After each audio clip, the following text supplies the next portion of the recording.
Mnyamaze basi. Mnyamaze. Tulia iongee. Familia marehemu mjambo.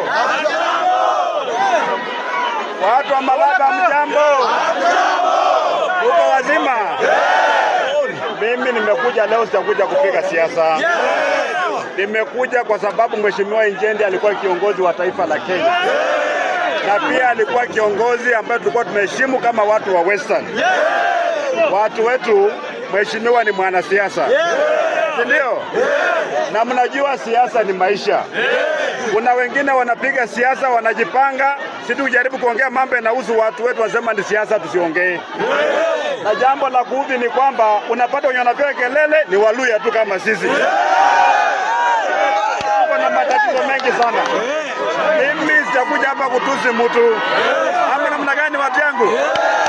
Sitakuja kutusi mtu kweli? Babu muongozi.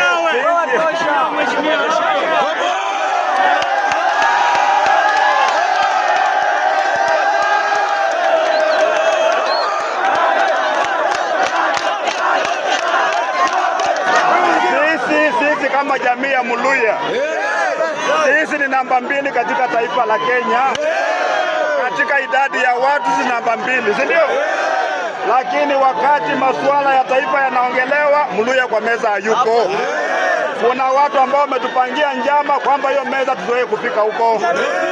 Unawajua watu? Sisi tumesema 2027 tumefanya nini?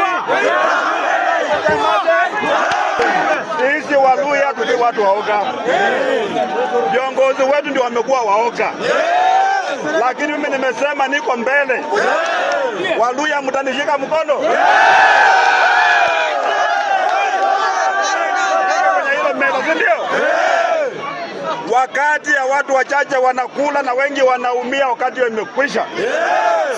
Wakati sisi tunauza miwa. Lori mzima ni pesa ngapi? Pesa mingi sana. 5,000, ndio? Lakini ikifika kwa duka kilo moja ni pesa ngapi? 200. Lakini mkulima anapata shilingi 5 peke yake. Mnaona hiyo kunyanyaza? Kukata miwa lazima uongane, si ndio? Kuja wakati miwa inakaa kwa shamba lazima utoe 3,000 kwa trailer. Miwa yenyewe haipimiwi kwa shamba, inapikiwa kwa factory. Mtu mkulima Muluya ameumia, amelia taifa la Kenya. Tumesema tumechoka, si ndio? Mambo ya ukabila.